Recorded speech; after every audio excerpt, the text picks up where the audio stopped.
누가복음 19장 11절부터 21절까지 같이 읽어보겠습니다. 시작. 저희가 이 말씀을 듣고 있을 때에 비유를 더하여 말씀하시니 이는 자기가 예루살렘에 가까이 오셨고 저희는 하나님의 나라가 당장에 나타날 줄로 생각함이로라. 가라사대 어떤 귀인이 왕위를 받아 가지고 오려고 먼 나라로 갈 때에 그종 열을 불러 은 10문화를 주며 이르되 내가 돌아오기까지 장사하라 하니라. 그런데 그 백성이 저를 미워하여 사자를 뒤로 보내어 가로되 우리는 이 사람이 우리의 왕됨을 원치 아니하노이다 하였더라. 귀인이 왕위를 받아가지고 돌아와서 은준 종들의 각각 어떻게 장사한 것을 알고자 하여 저희를 부르니 그 첫째가 나와 가로되 주여 주의 한 문화로 10문화를 남겼나이다. 주인이 이르되 잘하였다 착한 종이여 내가 지극히 작은 것에 충성하였으니 10고울 권세를 차지하라 하고 그 둘째가 와서 가로되 주여 주의 한 문화로 5문화를 만들었었나이다. 주인이 그에게 이르되 너도 5고울을 차지하라 하고 또 한 사람이 와서 가로되 주여 보소서 주의 한 문화가 여기 있나이다. 내가 수건으로 쌓아두었었나이다. 이는 당신이 엄한 사람인 것을 내가 무서워함이라. 당신은 두지 않은 것을 취하고 심지 않은 것을 거두나이다. 아멘. 사람들이 하나님의 나라가 당장에 나타날 줄로 생각하여서 그렇게 되어서 이 제자들이 당장에 어떤 그 나라 당시에 로마에 지배받던 유대인 민족의 이스라엘 나라가 당장에 큰 왕성한 대제국이 되거나 아니면 전 세계를 뒤집어 엎거나 로마에서 독립하여서 아주 위대한 민족이 당장에 될 것으로 생각하였던 그런 경향이 있었습니다. 그때 주님께서 이 10문화의 비유로 말씀을 하셨는데 어떤 귀인이 왕위를 받아 가지고 오려고 먼 나라로 갔다라고 말씀합니다. 신자들의 삶 속에 이제는 갈수록 주님이 오실 때가 가까이 다가오니까 가장 큰 문제 중에 하나가 주님의 급속도로 주님의 재림이 빠를 것이다 하는 전망들이 많이 생기고 그래서 아주 극단적인 어떤 주님의 재림 사상에 도취되는 사람들이 갈수록 이제는 많아지고 있습니다. 주님께서 곧 오실 것 같은 그래서 제게도 종종 제가 가입한 인터넷 카페들 가운데 어떤 카페들은 당장 주님께서 곧 오실 테니까 빨리 전도지 몇 장 돌리고 그 다음 주님 오시면 주님 만나자 휴거되자 그런 내용으로 제게도 그런 전도지를 만들어준다고 쪽지가 오는 경우들이 요즘도 있습니다. 그렇게 극단적인 어떤 사상을 취하고 있습니다. 근데 주님께서는 종 10명을 불러서 10문화를 나누어 주었다. 한 종마다 한 문화씩 그렇게 나누어 준 것입니다. 그래서 내가 올 때까지 돌아오기까지 장사하라. 하나님의 자녀들이 주님께서 오실 때 가까워져 올수록 주님께서 여기 있다 저기 있다 아니면 속히 주님께서 오신다 하는 그러한 일들이 일어날 것이라고 말씀했습니다. 그래서 우리는 주님의 재림을 기다리고 대망하고 고대해야 되지만 주님께서 우리에게 돌아오시기까지 내가 다시 돌아올 때까지 무엇을 하라 했는지가 중요하다는 것을 알아야 됩니다. 내가 너희에게 문화를 나누어 주는데 내가 돌아올 때까지 장사해라. 우리에게 주신 사명을 내가 감당하는 것, 내가 주님의 길을 걸어가는 것, 그것이 주님을 기다리는 주님의 다시 오심을 찾는 사람들의 바르고 올바른 자세가 되어지지 어떤 수도원 같은 데 들어가거나 나만 계속 내 방 안에 앉아서 기도 생활만 하다가 주님 만나거나 이러한 아주 급격하고 잘못된 사고방식 그런 것들 속에 들지 않아야 됩니다. 특별히 이제 문화의 이야기를 나눌 때 되면 여기서는 10명의 종에게 10문화 한 문화씩 나누어 준 이야기가 나오고 이 왕이 돌아와서 왕위를 가지고 돌아와서 그에 대한 결과를 보고받는 것이 나옵니다. 그에 있어서 할문화 받은 어떤 한 종은 10문화를 남겼다 그러고 또 한 문화 받은 어떤 종은 5문화를 남겼다 그러고, 그리고 한 문화 받은 어떤 한 종은 한 문화, 수건에 쌓아두었던 한 문화만 보여드리면서 당신이 맡긴 한 문화가 그대로 여기 있다, 그렇게 보고하는 그런 3명의 이야기만 나옵니다. 우리가 기억해야 될 것이 있습니다. 그 앞에 누가복음 19장 1절부터 10절까지는 삭개오 이야기가 나옵니다. 삭개오 이야기가 나오는데, 삭개오 이야기와 연관지어서 오늘의 본문을 좀 이야기하자면, 삭개오라는 사람은 이 세리장이었습니다. 과거에 매국노 일제 식민시대라면 일본 사람의 앞잡이 같은 위치에서 일본 사람이 지명해준 고위직에 앉았던 세무소장 같은 사람입니다. 그래서 자신의 민족의 고열을 짜내는데 앞장서서 살아왔던 사람, 그리하여서 사람들이 다 삭개오를 동네 사람이 볼 때에 손가락질하고 욕하는 사람이었습니다. 이 사람은 외모도 볼품이 없어서 키도 작았습니다. 아마 나이도 얼만큼 있었는 것 같습니다. 근데 이 사람의 인생과 삶은 어리석음과 죄로 얼룩져 있고 가득했습니다. 하지만 이 사람이 예수님에 대한 소문을 들은 다음에 예수님을 만나기를 간절히 원했습니다.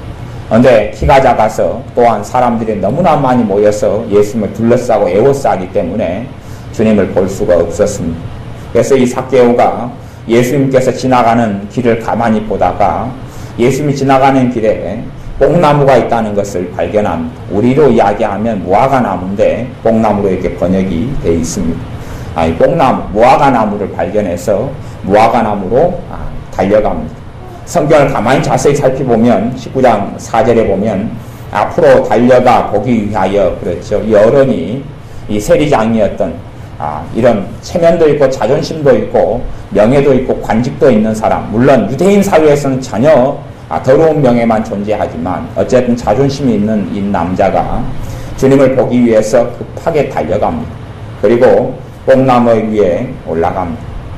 주님께서 뽕나무 아래 지나가시다가 눈을 들어서 삭개오를 보시면서 삭개오야 속히 내려오라, 내가 오늘 내 집에 유하여야 하겠다라고 삭개오를 부릅니다.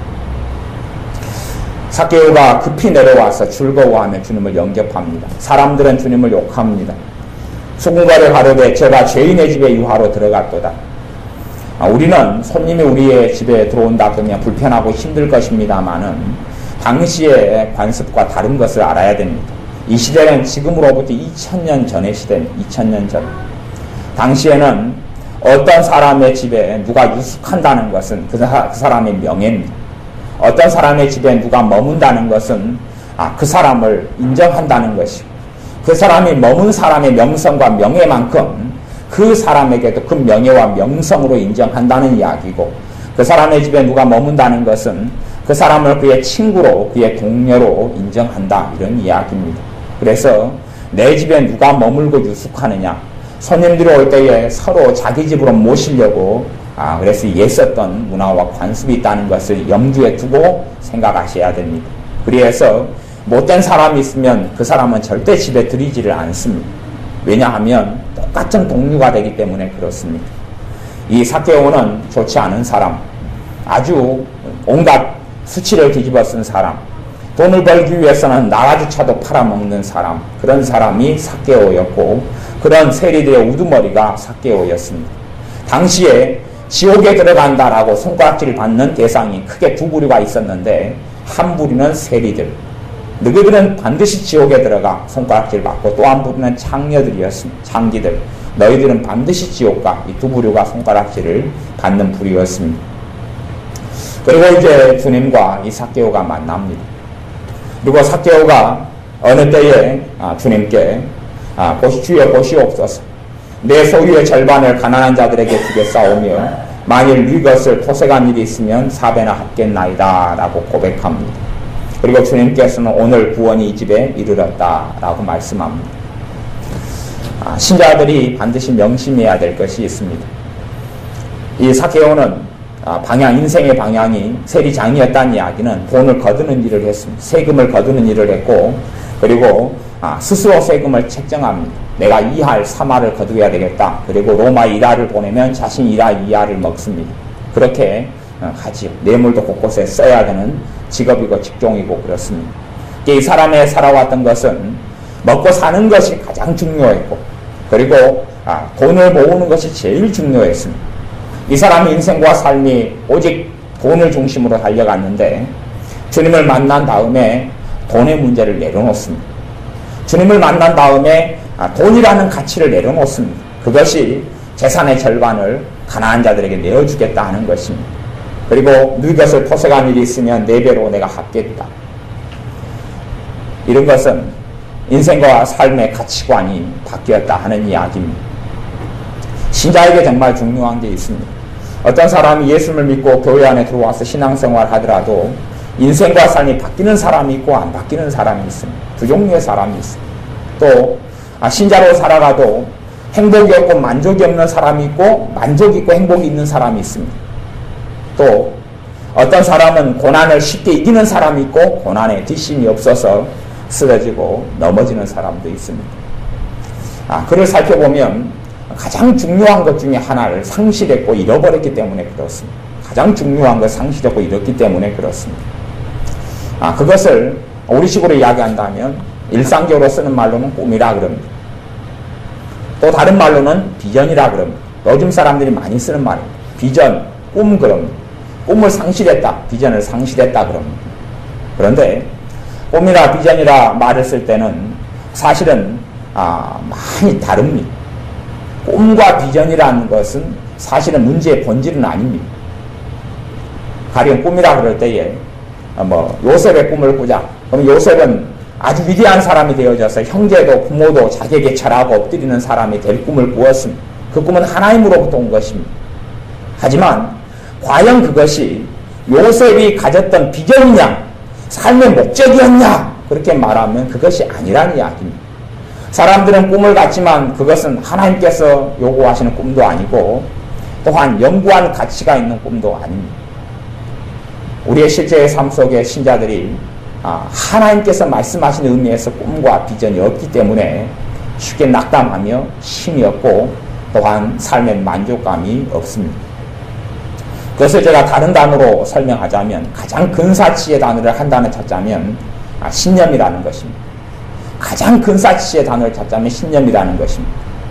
내가 목숨을 바칠 가치가 있는 것, 내가 무엇을 위해서 사느냐, 내가 살아가는 삶의 인생의 표대와 목적이 무엇이냐 하는 것입니다. 그 신념이 신자들이 없기 때문에 그렇습니다. 삭개오의 신념은 돈이었던 것 같습니다. 돈이었던 것 같습니다. 주님을 만난 다음에, 예수 그리스도를 만난 다음에 그의 삶의 가치와 목적과 뜻과 신념이 바뀌었습니다. 무엇로 바뀌었는지 구체적으로 이야기하지는 않습니다. 하지만 삭개오는 바뀌어버렸습니다. 송두리째의 생각과 삶이 바뀌는 경험을 합니다. 주님을 만나면서 결정적인 뭔가를 깨닫습니다. 그리고 그의 인생의 가치가 바뀌어버립니다. 그전에는 모든 것이 돈이었는데 결정적인 중요한 무엇을 깨닫습니다. 그리고 바뀌어버립니다. 돈을 내놔버립니다. 돈이 목적이었는데 돈이 수단으로 바뀌어버립니다. 수단으로 바뀌어버려요. 어떤 신앙하는 사람 또 목회자가 되려는 사람에게 물어보면 꿈이 무엇이냐 물어보면 나는 조영기 목사님처럼 대단한 교회를 세우는 것이 꿈이다 그럽니다. 그건 꿈이 될 수가 없습니다. 또 아이들에게 너 꿈이 무엇이냐 그러면 나 의사가 되는 것이에요. 그런 것은 성경에서 이야기하는 꿈이 아닙니다. 너는 왜 사느냐? 또 어떤 남자는 열심히 돈을 20년간 모아서 아파트를 서울에 장만하려고 살았습니다. 20년간. 그래서 20년간 돈을 모아서 아파트를 장만했습니다. 한 7억 5천짜리 아파트를 장만했습니다. 그리고 이제 너무 행복하고 좋았습니다. 그러다가 좋은 주식 아이템이 있다는 소식을 듣고 아파트를 담보 잡혀서 돈을 은행에 대출해가지고 주식에 투자를 했습니다. 그리고 깡기에 무너졌죠. 2008년에. 그리고 자살을 시도했습니다. 근데 죽지는 않아서 살았다가 병원에 들어가 정신병원. 다시 정신병이 찾아왔습니다. 왜냐하면 20년간의 목적을 두고 꿈을 두었던 그 아파트. 그때까지는 그 꿈이고 목적이고 인생의 목적인 것처럼 알고 달려갔다가 그것이 날아가 버렸거든요. 다 없어져 버렸거든. 우리는 인생의 단지 수단에 불과한 것을 꿈으로 생각합니다. 실제로 대부분의 신자들 믿는 사람들은 꿈이 없습니다. 제가 이야기하는 꿈은 뭘 이루어야 되겠다 문제가 아니에요. 신념 말이죠. 신념. 옛날 이야기로 한다면 고려시대 때 충신, 사육신들부터 시작한 사람들이 있었습니다. 그들은 신념을 가지고 있었습니다. 내가 무엇을 위해서 내 목숨을 바칠 것인가. 물론 그들의 신념의 대상은 국가였고 왕이었던 것에 불과합니다. 그래서 왕을 위해서 자기의 목숨을 버립니다. 공자도 자신의 신념을 위해서 아주 끊임없이 맹렬하게 인생과 삶을 삽니다. 자기가 발견했던 가치를 위해서, 자기가 원했던 신념을 위해서 그 길을 걸어가다가 인생을 마치지요. 한 사람의 길을 걸어가는 데 있어서 반드시 신념이 필요합니다. 하나님을 만나고 주님을 아는 가운데 신념이 필요합니다. 사람들이 내가 어떤 성경의 지식을 가지고 있다. 그건 신념하고는 아무 상관이 없습니다. 내가 내 인생을 투자하고 쏟고 살아가야 될 향방, 방향이 있는 신념은 내게 방향을 가르쳐줍니다. 신념은 내게 내 현재의 문제를 넘어서서 어떻게 내가 살아갈 것이냐 하는 걸 가르쳐줍니다. 저는 교회 도서에 전기들을 많이 구입해 놓기를 좋아합니다. 그래서 지금 제 앞에도 전기들이 여러 권 있지요. 몇 권들은 빌려가고 또 사랑방 안에 도서 속에 들어가기도 하고 계속 나와 있기도 합니다. 왜 전기들을 놔두냐 그러면 전기들이 있는 가운데 반드시 하나를 발견해야 됩니다. 전기에 나올 정도의 인물들은 반드시 뭔가가 있는데 무엇이 있냐 그러면 그들의 삶을 움직이는 원동력이 되는 신념이 있습니다. 그것을 어느 때 발견하고 그 길을 달려갑니다.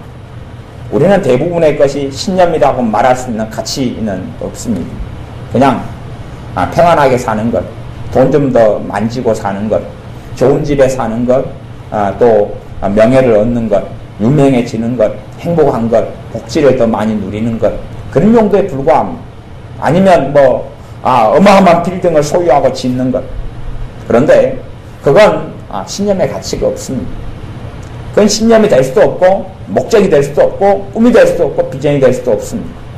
어떤 사람이 원하듯이 나는 대교회 목사가 되는 것, 어떤 신학생이 원하듯이, 아니면 어떤 아이가 원하듯이 나는 노벨상을 받으리라, 난 노벨상을 받는 물리학자, 과학자가 되리라. 그건 전혀 신념이 될 수가 없습니다. 아니 솔직히 노벨상 받고 싶어하는 과학자들이 많아도 누가 받는다는 이야기입니까? 물론 그 가운데 그 목적을 가진 아이 가운데 나중에 자라서 누구는 받게 될지 모르겠습니다. 그러면 그 노벨상을 꿈꾸는 과학자가 1000명이 있다 그러면 하나가 받고 999명은 못 받는데 그러면 999명은 도대체 어떠한 삶을 살았느냐 하는 거지. 그의 인생과 삶은 아무 가치가 없느냐 하는 질문을 던져보아야 됩니다. 세상 사람들은 눈에 보이는 수단을 자꾸 목적화시키기를 좋아합니다. 수단을 목적화시키기를 좋아해요. 그런 것들은 인생을 바뀌지를 못합니다. 내 삶을 변화시키지를 못합니다. 내 중심을 잡게 되지를 못합니다. 나이가 들어갈수록 꿈을 잃어버리고 비전을 잃어버리고 소망을 잃어버리고 사는 사람이 많습니다. 하지만 신자들은 반드시 신념을 주님 안에서 발견해야 됩니다. 신념을 주님 안에서 발견해야 됩니다. 내가 나아가는 촛대를 주님 안에서 발견해야 됩니다. 신념은 내가 가지고 있으면 내 주변으로 전달하게 됩니다. 그 신념이 도대체 어떠한 신념이 내게 주어진 신념이냐 하는 것을 저는 구구절절히 일일이 나열하거나 나눌 수는 없습니다. 그건 각자의 몫이기 때문에 그렇습니다. 하지만 단지 내가 내 현실의 삶을 살아가는 길을 원해서 누구를 주님을 내가 믿고 섬기면서 주님의 복과 은혜로 내가 회사 생활을 잘하기만 원하고 주님의 복과 은혜로 내가 좋은 직장을 얻고 평안하게 살기를 원하고 주님의 도와주시는 복과 은혜로 내 가정이 잘 유지되기를 원하고 하는 정도만 원한다면 우리의 인생과 삶은 뒷심도 없고 고난을 이기는 능력도 없고 그리고 어려움이 올 때에 별로 승리하고 이기지를 못합니다. 또한 우리의 삶에 만족감이 없게 됩니다. 아무리 우리가 좋은 차를 장만해서 좋아해도 그 차가 그렇게 오래 가지를 않습니다. 그 차가 연구한 가치가 없습니다. 한 3년 지나면 중고차로 변할 수밖에 없습니다. 이 땅의 모든 행정은 지나간다고, 안개처럼 지나간다고 이야기합니다. 그러니 우리가 내가 도대체 무엇을 위해서 살아가야 할지, 내가 무엇을 위해 살아가야 할지 다시 이야기하면 그것을 옛날 말로는 그렇게 이야기했습니다. 대의명분이다 그랬습니다. 대의명분이다 그랬습니다. 단지 성경에서 이야기하는 아니면 내가 다 인정하는 어떤 고상한 것 말고요. 내가 내 스스로 내 인생의 명분을 가져야 한다는 이야기입니다. 내가 내 인생에 내가 잡고 있는 명분, 그것을 가져야 한다. 그런 이야기입니다. 과거에 독립운동을 일제시대에 했던 사람은, 일제강점기에 했던 사람들은 그들에게 신념이 있었습니다. 어떤 신념이냐 하면 내 백성 내 민족이 자유롭게, 내 백성 내 민족이 자유국가에서 자유롭게 자신의 의지대로 살아가게 하겠다 하는 대의명분과 신념을 가졌습니다. 그래서 그들은 죽음도 무릅썼고 편안과 쉬운 삶을 등지고 그리고 민족을 위해서 이 초계처럼 자신의 인생과 삶을 불태웠습니다. 물론 그 가운데 많은 사람들을 우리는 잊어져서 기억하지 않습니다. 그리고 오히려 일본에게 붙었던 이런 사람들만 기억되고 명예와 권력과 돈을 가졌던 사람들만 드러나 있습니다만 전능하신 하나님 앞에서 올바른 신념을 가지고 살았던 삶을 하나님께서 멸시하거나 무시하지 않을 거라고 믿습니다. 누구든지 다 심판대 앞에 서서 거치게 될 터에 그럴 때에 참으로 올바른 대의를 위해 살아갔던 사람들을 주님께서 기억하실 겁니다. 우리의 인생과 삶에 있어서 신자로서 단순히 물질 만능주의에 휩싸여서 내 눈에 보이는 것들만 성취하고 얻기 위해 살아가는 사람이 아니라 내가 도대체 왜 살아야 하는지, 내가 무엇을 얻기 위하여 살아가야 하는지, 내가 무엇을 얻는다기보다는 내가 어떠한 삶의 길을 걸어가다가 인생을 마칠 것인지 그러한 신념을 발견해야 됩니다. 삭개오가 인생과 삶과 가치관이 바뀌었던 것이 주님이 삭개오의 마음을 변해주셨거나 아니면 삭개오가 어떤 기적을 맛보아서 삭개오가 이렇게 달라진 것은 아닙니다. 주님을 만나고 주님의 유하고 주님의 말씀을 듣다가 삭개오가 깨달았던 것입니다. 내가 정말로 인생과 삶에 투자하고 마음을 쏟고 생각을 쏟아야 할 것이 무엇이구나라고 깨달았던 것입니다. 그리고 삭개오가 목적으로 알았던 돈은 수단으로 떨어지게 됩니다. 우리는 무수히 많은 수단들을 목적화시킵니다. 그래서 교회들 같은 경우는 1000, 2000, 1000만 비전 이런 걸 선포하고 그럽니다. 그런 건 다 목적이 아니라 비전이 아니라 수단에 불과합니다. 그것을 왜 이루어야 되는지, 왜 1000명의 선교사를 파송한다 그러면 1000명 선교사 파송 목적 끈다면 그건 틀리죠. 그 수단에 불과하죠. 그것을 통해서 도대체 무슨 일을 이루려고 그것을 계획하고 꿈꾸는지. 그래서 하나님의 자녀들이 신념이 없는 사람은 표대가 없습니다. 신념이 없는 사람은 하루하루 근근히 살아갑니다. 신념이 없는 사람은 늙어져 갈수록 삶의 의미를 발견하지 못하고 도태됩니다. 신념이 없는 사람의 신앙이란 단순히 다른 일이 벌어지면 또 바뀝니다. 또 바뀌고 또 바뀝니다. 신념이 없는 사람이라. 그래서 반드시 나이가 드셨거나 젊거나 또 학생이거나 우리가 하나님께 기도하고 구해야 될 것은 내가 내 인생과 삶을 투자할 내 방향성, 내 인생 내가 어떤 방향으로 걸어가야 될 신념, 그것을 내가 받기 위하여 기도하고 구하여야 될 것입니다. 사람마다 다 다를 것입니다. 그것이 내 삶을 움직이는 엔진이 되고 동력원이 됩니다. 내가 돈이 목적이다 그러면 돈이 좀 들어오면 행복하고 돈이 사라져가면 불행해질 겁니다. 그럼 그것 가지고 내 행복을 좌우한다면 얼마나 비참합니까? 내가 땅이 나의 목적이다 그러면 땅이 많아지면 행복할 것이고 땅이 적어지면 불행해질 것입니다. 그것이 아니면 내 남편의 사랑, 아내의 사랑이 나의 마음을 쏟는 대상이다 그러면 남편과 아내의 사랑이라는 것이 얼마나 보잘것없는 것인지 사실은. 그래서 부부 사이가 무촌인데 헤어지면 남남이 되는 거지. 그냥 마음을 쏟고 사랑을 쏟을 때는 좋은데 돌아서면 그런 원수가 없고 또 그런 가장 내 가슴에 빗을 꽂는 사람이 없지. 그런 어떤 사람에게 모든 걸 쏟아붓는 사람, 이것도 사실은 정상적인 신념이 아닙니다. 10길 물속은 알아도 한 길 사람 속은 모른다고, 사람의 마음은 자신도 컨트롤할 수 없는 것처럼 때때로 외부나 내부의 요인에 의해서 변하는 게 사람의 마음입니다. 그 사람의 마음을 내가 붙잡으려고 애쓰고 발버둥 치는 것, 그건 사실은 그렇게 대단한 가치는 없습니다. 단지 내 인생에 누리게 되는 하나의 복 중에 하나에 불과할 뿐입니다. 내가 좋은 사람 만나서 사랑하고 서로 아껴주는 것은 하나님이 주시는 좋은 복 중에 하나인지, 그것이 내 인생의 목적이 될 수는 없는 것입니다. 80살 부부가 좋다고 막 뽀뽀하고 살면 우리가 보기에 정말 금술 좋은 부부로 보입니까? 추접하게 보입니까? 추접하게 80살 된 할머니 할아버지가 길가에서 사랑한다고 둘이 뽀뽀하고 그러고 있으면 우리가 보기에 추접하게 안 보이겠습니까? 젊은 사람이야 이해는 하지만 나이 들어서까지도 젊었을 때 어떤 그런 부부간의 사랑을 꿈꾸는 사람은 갈수록 추레해져 갑니다. 자식이 오동도손해서 병아리 같은 토끼 같은 자식들을 키우고 이런 가정을 누리고 사는 게 꿈이다, 소망이다. 아니, 자식이 품 안에 있을 때만 자식이지, 크면 또 자기가 사랑할 사람을 찾아서 자기 인생을 찾아서 다 떠나잖아요. 남게 되는 것은 두 사람이 남아요. 그냥 두 사람이 남거나. 그렇게 해서 삶은 내가 생각하고 원하는 대로, 내가 지키려고 하는 대로, 내가 어릴 때 내 자식이 가장 예쁘면 아이들이 그 자리에서 멈춰있기를 원함.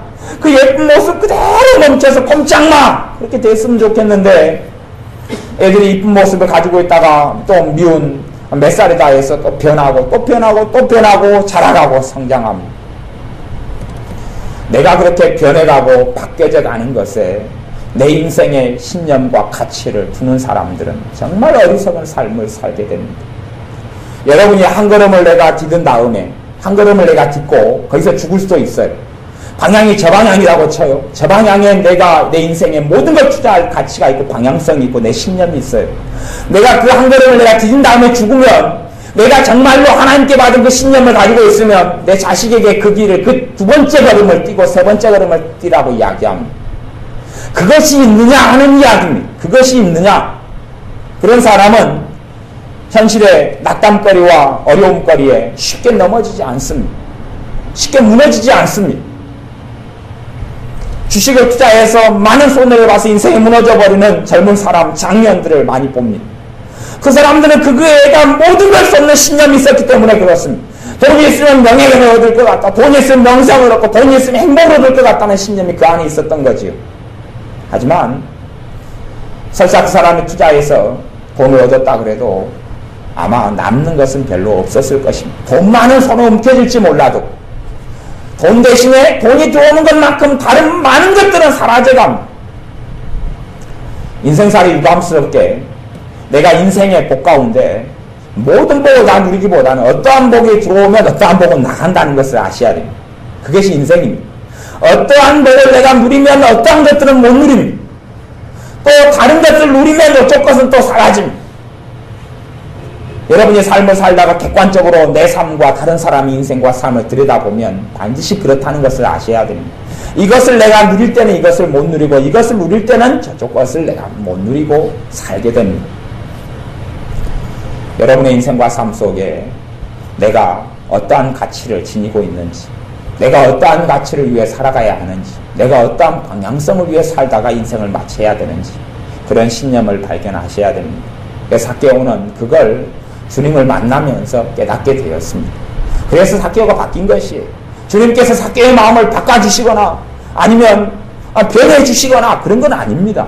그게 아니라 삭개오가 주님 만나면서 주님의 대화 속에 말씀 속에 이야기를 나누면서 자신이 송두리째 자신을 움직여왔던 그 가치관이 거기에서 무너져버리고 말았어요. 그게 정말로 나는 돈을 위해서 돈이라면 수단과 방법을 가리지 않고 살아왔는데 그런 것이 가치가 있는 게 아니었구나 발견했습니다. 베드로가 주님을 만나면서 베드로는 인생을 물고기를 잡는데 온 생애를 보냈습니다. 젊음을 거기에 쏟고 보내고 있고 결혼해서 가정이 있습니다. 주님께서 베드로에게 말씀합니다. 이제는 내가 너를 사람 낚는 어부가 되게 하겠다. 그럽니다. 그리고 액면 그대로 사람을 낚는 어부가 되기 위하여 주님을 따라서 배도 버려두고 그물도 버려두고 그리고 주님을 따라갑니다. 거기에 더 깊이 베드로의 마음 가운데 어떤 변화가 있었는지 성경은 이야기하지 않습니다. 하지만 따져볼 것은 단순히 베드로가 예수님을 영접했다 그런 문제가 아니라 베드로가 주님을 만나면서 인생이 자기가 원했고 바랐던 가치가 변했다는 것을 알아야 됩니다. 그것이 사람을 변하게 하는 것입니다. 교회 나와서 예수님을 영접했다 해서 인생과 삶이 변화되는 사람은 적습니다. 왜냐하면 예수님을 영접하지만 그의 인생을 바치고 있는 가치관, 신념은 변화되지 않았기 때문에 그렇습니다. 신념은 누구나 다 가지고 있습니다. 그것이 표현되지 않을 뿐이지 다 가지고 있습니다. 대신 유감스럽게 대부분의 그 사람의 인생을 바치고 있는 신념, 어떤 산다리가 있다 그러면 세 다리가 있겠죠. 그 인생을 바치고 있는 세 다리가 무엇이냐 그러면 그것이 대부분 어디에서 얻어지냐 그러면 어린 시절 살아오고 성장하면서 학교 교육, 부모님의 영향 뭐 어떻게 되든지 간에 그것이 대부분 그 모양이 나타나 있는 것은 TV 광고입니다. 연속극이고 드라마고 선전입니다. 그것이 그 사람의 신념을 만들어냅니다. 다시 이야기하면 더 많이 손에 움켜쥐면 행복하고 더 많이 가지지 못하면 불행하다는 것이 그 사람 움직이는 대부분의 사람들의 신념입니다. 그것이 뉴스를 통해서 인터넷을 통해서 광고를 통해서 드라마를 통해서 영화를 통해서 그 사람에게 제공하는 것입니다. 내 삶의 터전을 만들어내면 행복하다. 집을 만들고 아방궁은 아니더라도 내가 발 뻗고 살고 내가 마음껏 직장생활하고 돈을 벌 수 있는 어떤 동력원을 만들면 행복하다. 내가 한 30년 돈을 벌고 직장생활 할 수 있는 일감을 만들어서 거기에서 쭉 다리 뻗고 항상 돈이 쉽게 벌리는 그런 일을 가지고 있으면 행복하다. 그렇게 생각하는 가치들. 그것이 내 인생을 지탱하는 신념 가운데 속합니다. 하지만 그것은 금방 벌레가 나무를 갉아먹어서 쓰러지고 깨지고 무너지는 것처럼 어떠한 문제 어떠한 일이 생기면 그런 건 다 무너져 버리고 맙니다. 신념이 없는 사람은 어려움이 있을 때에 그 어려움을 쉽게 극복하거나 이기지를 못합니다. 왜냐하면 그 사람을 지탱해 줄 만한, 그 사람을 붙잡고 있을 만한 엔진이 없기 때문에 그렇습니다. 좀 쉬운 이야기를 해보겠습니다. 살을 빼야 된다고 쳐요. 어떤 사람은 다이어트를 합니다. 다이어트를 해요. 그런데 다이어트를 하려고 이제 줄넘기를 한다고 쳐요. 줄넘기. 줄넘기를 통해 다이어트를 해야 되겠다. 그렇게 마음 먹고 줄넘기를 합니다. 그런데 어떤 아주 독심을 가진 어떤 사람은 계속 정해진 시간에 30분씩 1시간씩 할지 모르겠습니다. 그런데 대부분은 살을 빼겠다는 목적으로 다이어트를 합니다. 하지만 그냥 끈질기게 하지 못하고 작심 3일도 안 돼서 다 그만하게 됩니다. 또한 매일 30분씩 해야 되는데 3일에 한 번, 5일에 한 번 어쩌다 생각나면 한 번 하게 됩니다. 차이가 주로 어디에 있냐 그러면 살을 뺀다는 것이 목적이기 때문에 그렇습니다. 살을 뺀다는 것이 목적. 그 사람의 인생을 움직이는 신념이 없기 때문에 그렇습니다. 신념이 없고 단지 살을 빼는 것이 목적이에요. 그래서 그런 것은 사실은 그렇게 대단한 가치를 가지고 있는 그러한 명분이 아니기 때문에 내 자신을 설득시키고 내 삶을 걸어가게 하는 명분 말이죠. 명분, 대의명분이죠. 유교식으로 이야기하면 그렇습니다. 제가 성경적으로 이야기할 때는 그것을 신념이다 이런 단어로 표현하는 것이 좀 더 우리가 알아먹기에는 좋지 않은가 싶습니다. 아니면 실상은 꿈이나 비전이라는 단어도 적당하긴 한데 원체 요즘에 이 목적과 수단을 아주 뒤집어 써 있는 사회 경향이 강하기 때문에 잘못, 꿈을 꾸면 아이들에게 있어서 수단이 되는 것들, 그냥 변해가는 것들, 징검다리, 인생을 살아가다가 밟고 지나가는 징검다리를 꿈 그렇게 이야기하니까 그건 아주 될 수 있는 성질의 것이 아닌데, 그러면 대통령이 꿈이라고 쳐요. 그래서 대통령이 되려고 발버둥을 치고 죽어라고 했어요. 대통령이 됐어요. 평생 해먹습니까? 평생요? 몇 년 있다가 이제 나가라 그러잖아요. 그러면 이제 그 사람은 어떻게 살아갈 거예요? 꿈을 다 이루었는데 죽어야지요. 그런 것은 꿈이 아니다. 그런 이야기입니다. 대통령을 하려고 그러는데 왜 해야 되는지가 그게 신념이고 그게 꿈이다는 이야기. 왜 해야 되는지. 왜 해야 되는지. 사람들은 신념이 없는 사람은 쉽게 살아가려고 그럽니다. 편하게 살아가려고 그럽니다. 환경이 좀 편하게 됐으면 좋겠다. 환경이 편하게 됐으면 좋겠다. 주경야독이라는 이야기가 있습니다.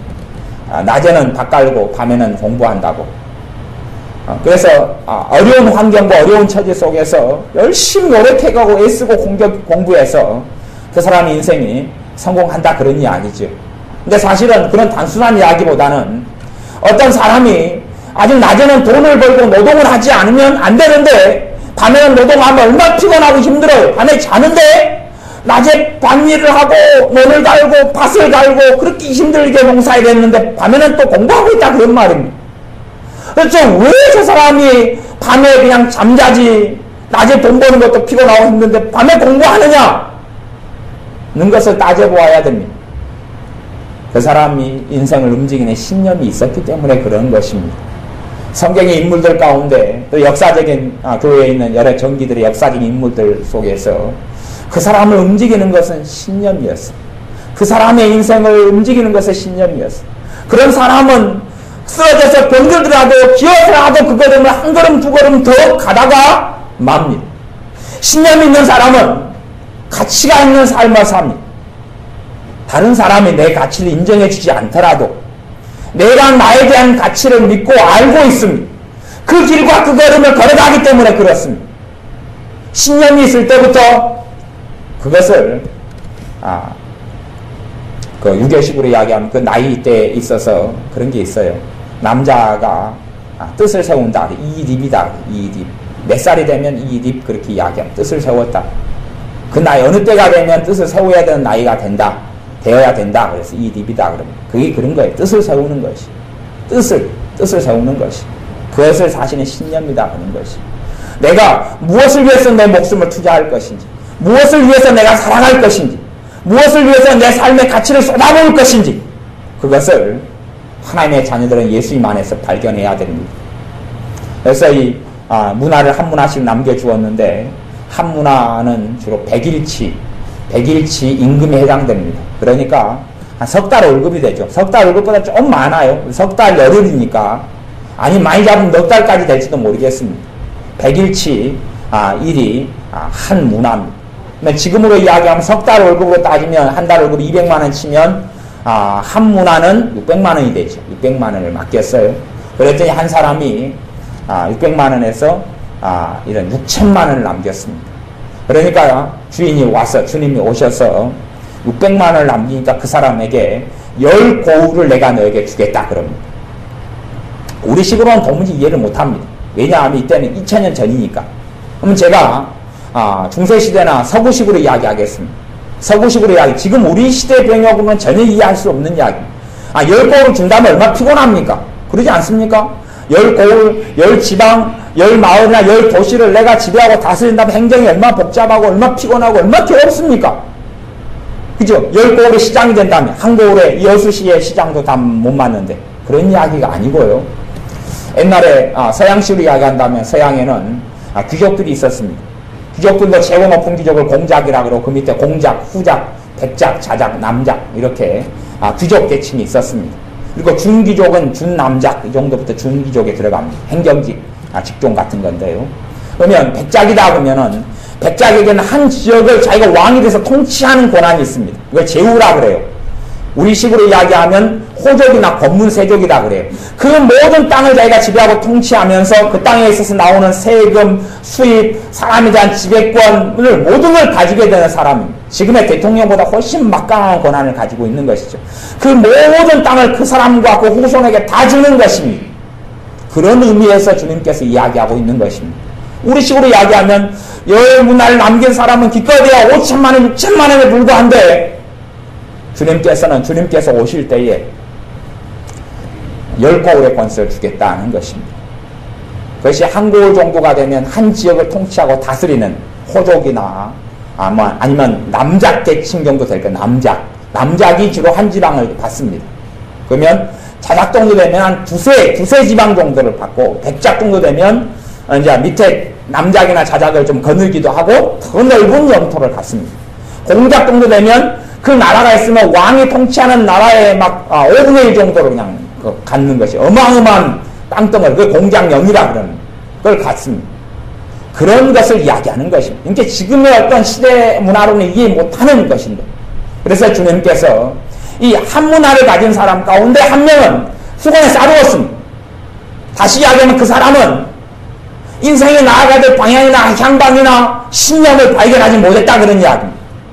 내 재능을, 내 달란트를, 내가 가지고 있는 수단들을 무엇을 위해서 써야 될지 알 수 없기 때문에 나타나는 것은 수단을 목적화시키는 수밖에 없습니다.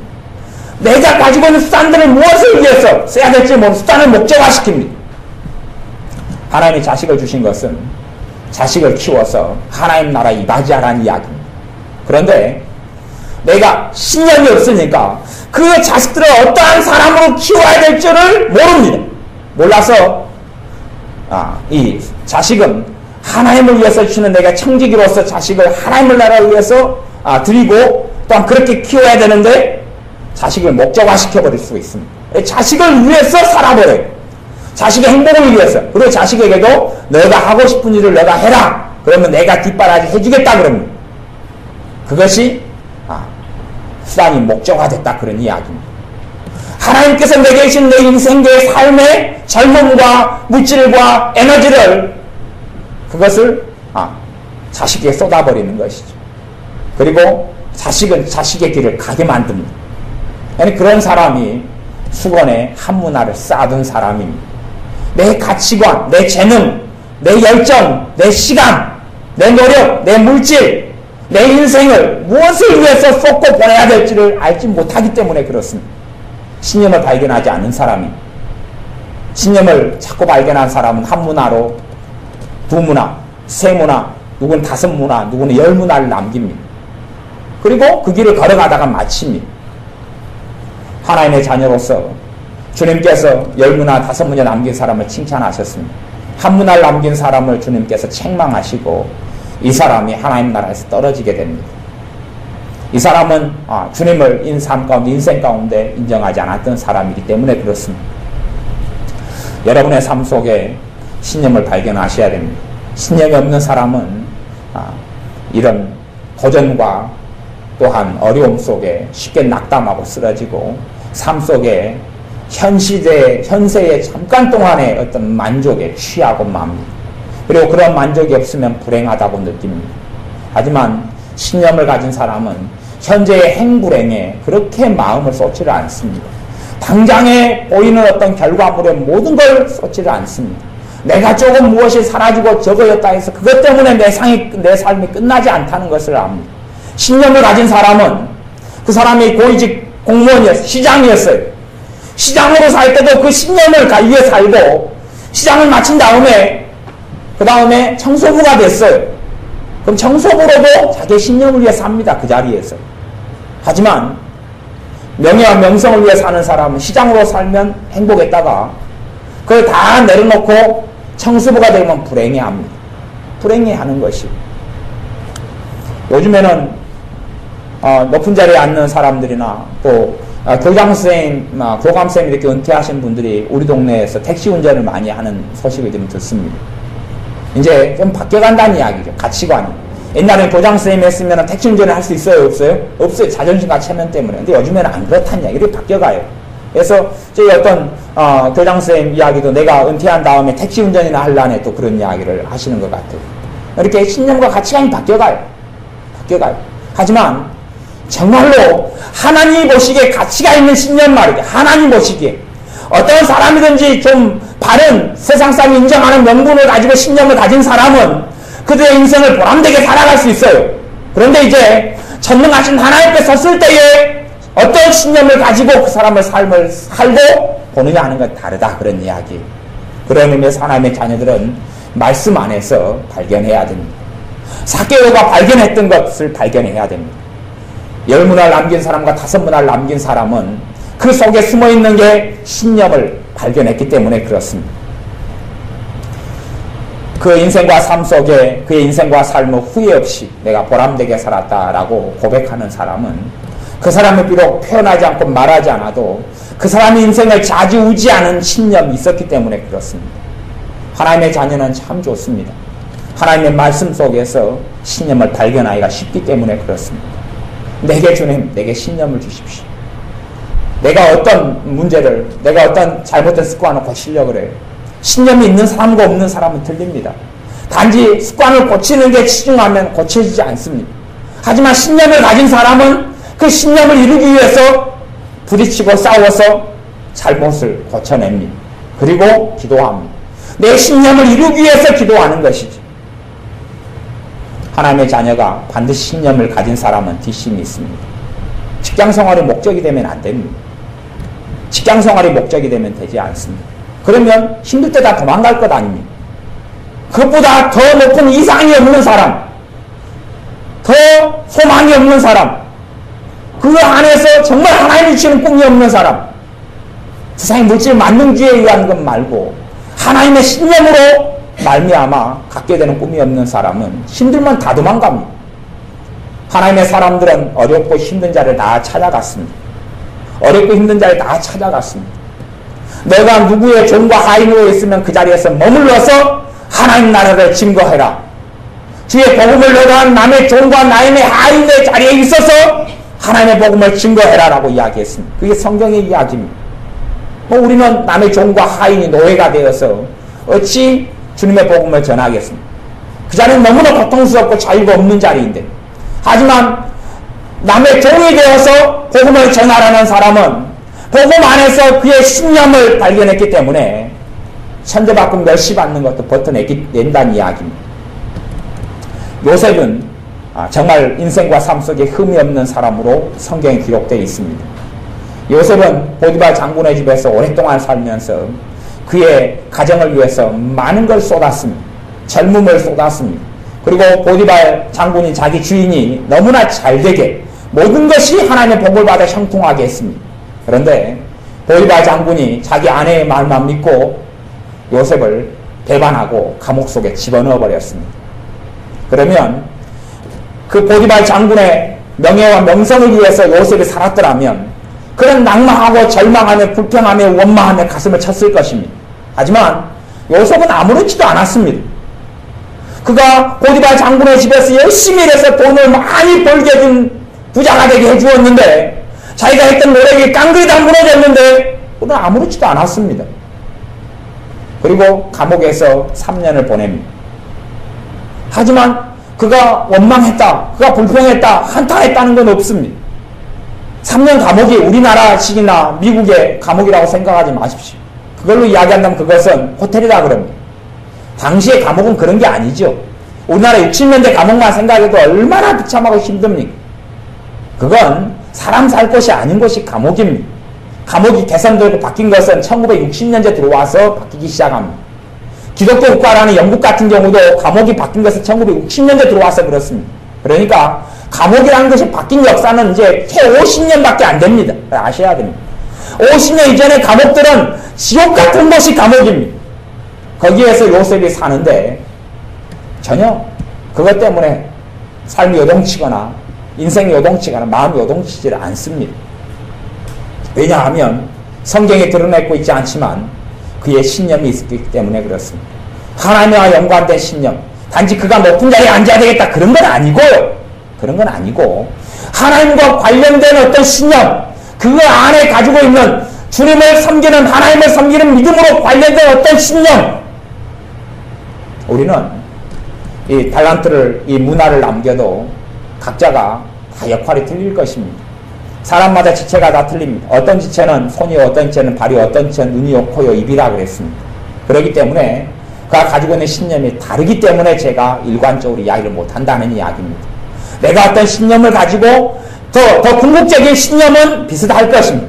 최고의 신념은 비슷할 것입니다만은 그 안에 이제 그 신념을 이루기 위한 또 그 밑에 신념이 있죠. 그 신념은 각 사명마다 지체마다 다르기 때문에, 그래서 우리식으로 가장 근접한 단어로 표현한다면 신념과 사명이 좀 근접하냐 그럴 수 있어요. 사명. 근데 요즘에 사명도 많이 좀 이렇게 왜곡되고 달라진 단어이기 때문에 제가 이해하기 쉽게 신념이라는 단어로 표현했습니다. 사명 그러면은 뭐 전도자가 사명, 주의 종이 사명 그러는데 주의 종이 사명이 될 수 없습니다. 주의 종은 어떠한 사명을 이루기 위해서 거쳐가는 수단이죠. 수단. 목회하는 건 수단입니다. 직장이라는 건 수단입니다. 물론 가정까지를 제가 수단이다 그렇게 말할 수는 없습니다. 많은 그런 가정을 통해서 꿈꿔야 될 더욱 원대한 것이 있다는 것은 사실입니다. 하나님의 자녀로서 내게 하나님께서 맡겨주신 문화를 남기려면 신념이 있는 사람만 그 길을 걸어갑니다. 그게 없는 사람은 내 재능, 시간 모든 것을 내가 다른 데 사용합니다. 그러니까 그런 사람을 수건으로 문화를 쌓아둔 사람이다. 그렇게 주님께서 비유하신다는 것을 기억해야 됩니다. 여러분의 삶 속에 하나님께 기도하시면서 신념을 받으시기를 원합니다. 사실은 내 삶을 내가 만족하게 살고 성령 충만하게 살고, 성령 충만은 신념을 가져야지 방향성을 지정해 주거든요. 그 길을 걸어갈 때 기쁨이 있고 행복이 있고 성령 충만이 사실은 나타나게 되는 비밀도 그 안에 숨겨져 있습니다. 신념을 가졌을 때가 내가 행복하게 살았을 때이십니다. 신념을 내가 어느 때 내 행복을 잃어버렸다, 내가 허전하다, 뭔가의 방향을 모르겠다 그러면 내가 어떤 신념을 가지고 있다가 잃어버린 것을 이야기합니다. 잃어버린 것이 아니면 처음부터 없었으면 그렇습니다. 수단을 목적화시켜서 당장 있다가 사라져버리는 것들에 마음을 쏟았을 경우는 잠깐 행복했을 수 있지만 사라져버립니다. 아니면 신자로서 은혜를 충만하게 받고 주님 안에 살아가다가 기쁨을 누리고 감사를 누리고 살다가 그 다음에 내가 그 다음에 그 주님이 주신 기쁨과 평안과 감사를 잃어버렸다. 이런 이제 신앙생활 좀 한 여론이 있는 사람들은 가장 중요한 문제가 뭐였냐 하면 신념을 받았다가 그것이 덜 구체화된 상태에서 잃어버린 것이.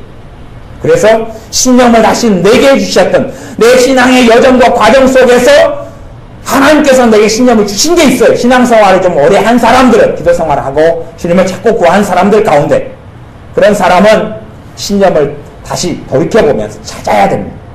찾아야 돼. 찾으면 내가 옛날로 이야기하면 옛날에는 장군을 치고 그 다음 똥 푸는 사람이 있었죠. 그래서 그 지게에다가 치고 똥을 푸고 다녔어요. 밭에다가 또 이제 파가지고 붓고 그런 일을 한다 그래도 자신을 멸시하거나 천대하거나 자괴감이 휩싸이지 않습니다. 아무도 알아주지 않아도 자신 안에 유교식으로 이야기하면 명분이 있고 자기 안에 대인 명분이 있고 삶의 가치가 있고 신념이 있는 사람, 주님 안에서 사명을 가진 사람, 하나님이 말씀할 진정한 사명을 가진 사람, 그 사명은 방향성이라고 이렇게 이야기했어요.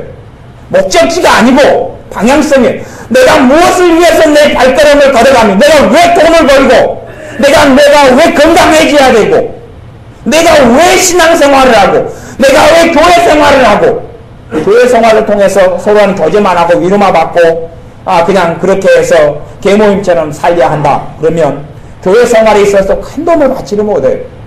교회생활을 하는 것은 어떠한 내 신념을 이루기 위해서 그러는 것이. 그렇기 때문에 신념을 가진 사람은 반드시 남기게 됩니다. 한 달란트는 또 다른 달란트를 남기게 되고 한 문화는 다른 문화를 남기게 됩니다. 물론 세상 사람들이나 일반 사람들은 너의 인생에 무엇이 남겼느냐 가치가 없다 말할지는 모르겠습니다. 하지만 하나님께서는 결코 그렇게 보지를 않습니다. 신념을 가졌다가 이룬 사람들은 찾아야 되고 그리고 받지 못한 사람들은 기도하면서 신념을 받으셔야 됩니다. 그래서 여러분의 삶 속에 백절불굴의 의지가 신념을 통해 나타나고 그 신념을 가질 때에 여러분 안에 믿음이 역사하기 시작합니다. 그러니까 성령의 역사가 나타나고 여러분의 인생과 삶이 가치가 있는 삶을 사는 걸음에 진일보하게 됩니다. 남편이나 아내의 한두 마디 말에 일이 일비하거나 아니면 직장 상사의 한두 마디 말에 주눅들거나 쓰러지거나 넘어지질 않습니다. 그 신념이 소망을 가져오고 그 신념이 믿음이 역사하게 하며 그 신념이 아무도 후퇴하지 않는 전진을 낳게 합니다. 수르보네 여인이 자신의 딸이 낳아야 된다는 그런 간절한 목적을 가지고 있어서 주님께서 너 딸을 고쳐주지 않겠다고 몇 번이나 말씀하셨어도 백절불굴의 의지로 주님께 나아가서 주님께 딸의 고침을 받았습니다. 그것은 가치 있는 신념 중에 하나일 것입니다. 이제 더 위대한 신념을 이제는 수고버리 여인이 가져야 되죠. 왜냐하면 딸은 고쳐졌기 때문에 그렇습니다. 그렇게 정말로 가치가 있는 것, 내 딸이 고침받는 건 왜 그게 가치가 없습니까? 그래서 제가 가정은 수단이라고 말할 수 없다 그렇게 이야기했습니다. 그런데 그것을 위해서는 포기하지 않는 것이죠. 부모가 자식을 고치기 위해서 누가 포기합니까? 그러듯이 정말 신념을 가진, 그보다 더 원대한 신념을 가진 사람은 그 길을 걸어가는 후퇴하지 않습니다. 기도하겠습니다. 아버지 하나님, 삭개오가 주님을 만나서 그가 지금까지 살아왔던 모든 인생을 삶을 송두리째 변혁시키는 그러한 가치를 주님에게서 발견했듯이 우리도 주님에게서 우리의 인생과 삶을 송두리째 변화시키는 가치를 발견하게 하여 주옵소서. 또한 우리가 주님께로부터 우리의 신념, 우리의 사명을 받는 자녀들이 되게 하여 주옵소서. 그리하여 우리의 재능을 무엇을 위해서 써야 될지, 우리의 시간, 우리의 직장생활, 우리의 생업, 우리의 건강을 무엇을 위해서 어떤 길을 걸어가다가 마쳐야 될지, 각자 하는 일, 사는 것은 다르다 할지라도 우리의 심령을, 심장 고동을 울리게 하는 신념을 가지는 자녀들이 우리가 되게 하셔서 주신 문화를 남기는 자녀들이 되어서 주님 오실 때에 너희가 10고울의 권세를 차지하라, 5고울의 권세를 차지하라는, 정말 우리는 작은 것으로 충성하였으나 큰 것으로 맡겨주시는 주님의 영광에 참여하는 하나님의 아들, 딸들 되게 하여 주옵소서. 예수님의 이름으로 기도하옵나이다. 아멘.